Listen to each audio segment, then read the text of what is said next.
Assalamu alaikum. I'm Aksam Mansoor. Today in this lecture I'm going to explain Boyle's law. अब याद रहे कि जब भी हम गैस लॉ को स्टडी करते हैं तो हम डिफरेंट पैरामीटर्स का उस पर इफेक्ट स्टडी कर रहे होते हैं, लेकिन बॉयल्स लॉ में चूँकि हम बेसिकली बात तो गैस की ही कर रहे होते हैं, लेकिन सिर्फ दो पैरामीटर्स को स्टडी करते हैं, that was pressure and volume, कि प्रेशर और वॉल्यूम का आपस में क्या रिलेशन है. So what is Boyle's law? Boyle's law में सबसे पहले कुछ कंडीशंस होती हैं कि जो टेम्परेचर है वो आपका कांस्टेंट होना चाहिए. अब कांस्टेंट टेम्परेचर से क्या मुराद है? इससे मुराद ये है कि temperature through out the experiment आपका सेम रहना चाहिए, ना ही इंक्रीज़ होना चाहिए और ना ही डिक्रीज़ होना चाहिए. और यहाँ पर नंबर ऑफ़ मोल्स भी कांस्टेंट रहते हैं, यानी कि हमें जो गैस की क्वांटिटी मिलती है वो फिक्स रहती है थ्रू आउट द एक्सपेरिमेंट. तो ये जो तीन चीज़ें हैं ये हमारे लिए क्या हैं? फिक्स हैं. टेम्परेचर और नंबर ऑफ़ मोल्स तो कांस्टेंट हैं. जो हमें गैस की क्वांटिटी मिली हुई होती है, यानी जो मैस होता है, वो भी फिक्स रहता है through out the experiment. That's why हम डेफिनेशन में ये लिख रहे होते हैं given mass of a gas. ठीक है, तो given mass of a gas का जो वॉल्यूम है वो इन्वर्सली प्रोपोर्शनल है प्रेशर के जो उस गैस पर अप्लाई हो रहा होता है. यानी कि बॉयल्स लॉ ये कहता है कि अगर हम प्रेशर बढ़ाते हैं तो वॉल्यूम कम हो जाएगा, और इसी बरक्स कि अगर हम वॉल्यूम बढ़ाते हैं तो प्रेशर कम हो जाएगा. अब मैथमेटिकली देख लेते हैं कि बॉयल्स लॉ क्या कहता है. तो V is inversely proportional to P, that's why हमने इसको बाय की फॉर्म में लिखा है. अब यहाँ पे प्रोपोर्शनल यूज़ हो रहा है. हमें पता है कि जब भी हम प्रोपोर्शनल को ख़त्म करके इक्वालिटी का साइन लेकर आते हैं तो हमें कांस्टेंट यूज़ करना पड़ता है. तो यहाँ पे हम बॉयल्स लॉ का कांस्टेंट यूज़ कर रहे हैं, दैट वाज K. तो V is equals to K1/P, और इसको हम ऐसे भी लिख सकते हैं कि V is equals to K/P. अगर हम इक्वेशन को अब थोड़ा सा अरेंज करें तो K is equals to VP या PV हो जाएगा. अब ये ग्राफ आपको शो हो रहा है. ग्राफ में आपको दिख रहा है कि जैसे हमने प्रेशर को इंक्रीज़ किया है तो वॉल्यूम डिक्रीज़ हो रहा है, यानी कि इन दोनों का रिलेशन आपस में डायरेक्ट नहीं है बल्कि इन्वर्स है. मैं आपको एक मिसाल देती हूँ सीसा की. अब सीसा पे अगर एक बंदा राइट साइड पर बैठता है तो और दूसरा बंदा लेफ़्ट साइड पे बैठता है, जब राइट साइड वाला बंदा ऊपर की तरफ जाता है तो लेफ़्ट वाला नीचे होता है, और जब लेफ़्ट वाला ऊपर जाता है तो राइट वाला नीचे होता है. यानी कि दोनों एक दूसरे के डायरेक्ट नहीं होते, दोनों एक दूसरे के ऑपोजिट होते हैं. उनका जो आपस में रिलेशन होता है वो इन्वर्स होता है.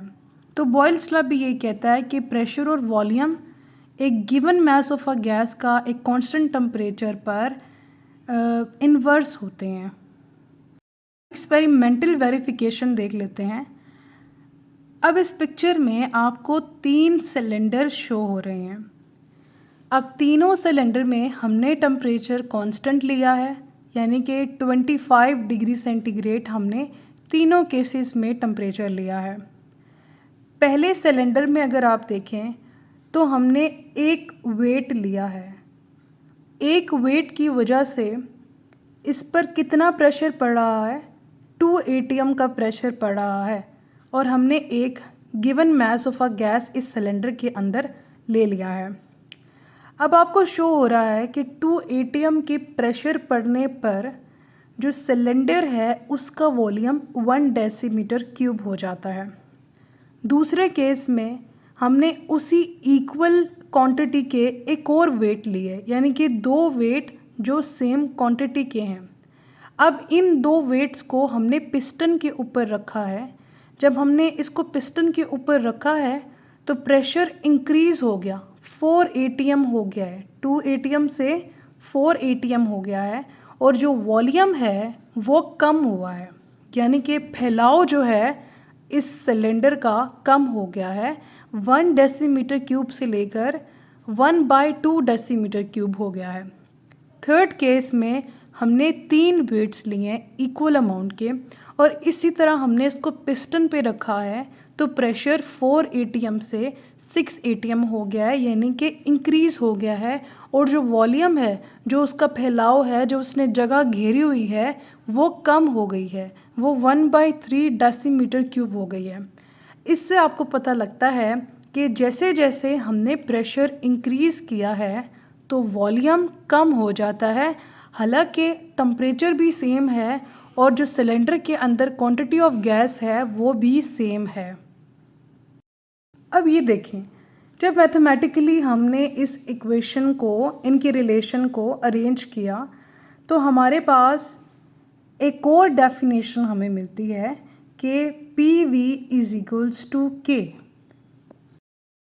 यानी कि अगर हमारे पास एक ऐसा केस है जिसमें गैस की क्वांटिटी फिक्स्ड है और उसका टेम्परेचर कांस्टेंट है, तो उनके प्रेशर और वॉल्यूम का प्रोडक्ट K के इक्वल होगा।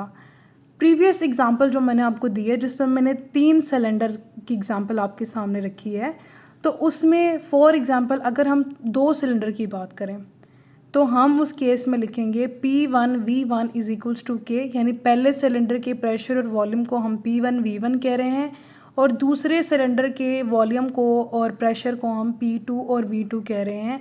और अगर तीसरा है तो P3V3 और इस तरह सो ऑन, जितने भी हमारे एक्सपेरिमेंट में सिलेंडर यूज़ हो रहे होते हैं। यहाँ पे मैं आपको 2 से एग्जांपल दे रही हूँ। तो P1V1 K के इक्वल हैं, बिल्कुल इसी तरह P2V2 K के इक्वल हैं। यानी कि अगर given amount of a gas है और टेम्परेचर कांस्टेंट है और उसका प्रेशर वॉल्यूम चेंज हो रहा है, जैसे कि आपने पीछे सिलेंडर्स में देखा कि प्रेशर वॉल्यूम चेंज हुआ है, तो उन्होंने कहा है ये फिर भी दोनों एक दूसरे के इक्वल होती हैं। अब कैसे इक्वल होती हैं, अब ये देखें, P1V1 is equals to P2V2 is equals to P3V3। पहले केस में हमारे पास जो प्रेशर था वो 2 atm है, तो P के नीचे हमने 2 लिख दिया। V1 यानी वॉल्यूम हमारे पास 1 डेसीमीटर क्यूब था। नेक्स्ट केस में प्रेशर हमारे पास 4 atm था और वॉल्यूम 1/2। थर्ड में जो प्रेशर था वो 6 था और वॉल्यूम 1/3। अब आप देखेंगे 2 1s are तो 2 हो जाएगा, ये 2 है उस 4 के साथ जो है वो कट हो जाएगा, 2 2s are 4 आ जाएगा और इसी वजह से हमारा आंसर 2 आ जाता है। तीसरे केस में 3 2s are 6 होता है, तो आंसर हमारे पास 2 आ जाएगा। यानी कि हमने ये देखा है कि अगर ऐसा एक्सपेरिमेंट हो, चाहे फिर उसमें सिलेंडर 3 हो या 5 हो या जितने भी हों, उसका टेम्परेचर अगर हमारे पास कांस्टेंट है और उस गैस की क्वांटिटी फिक्स है, ये शर्त है, तो तब अगर हम उसका प्रेशर और वॉल्यूम चेंज कर रहे हैं तो वो फिर भी 3 केसेस में या जितने भी हमारे पास केस हैं वो इक्वल उनका प्रोडक्ट होगा।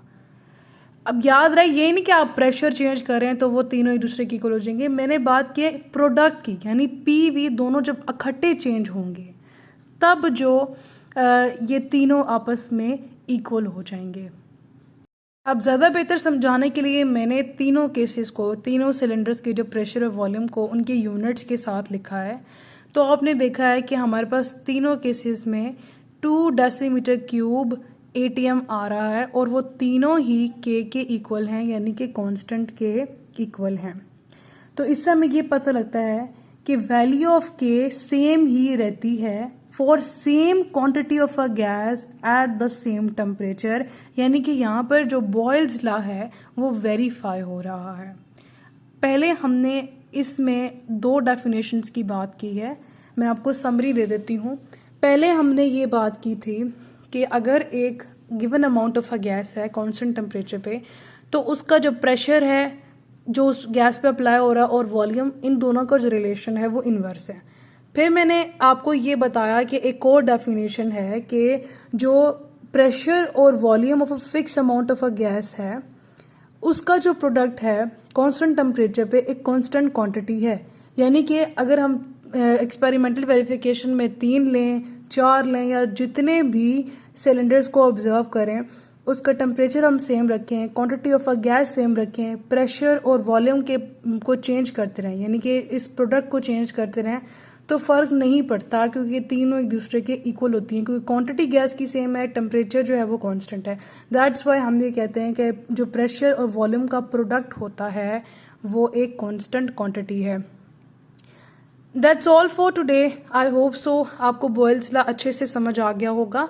नेक्स्ट वीडियो में मैं बॉयल्स लॉ की ग्राफिकल एक्सप्लेनेशन को कवर।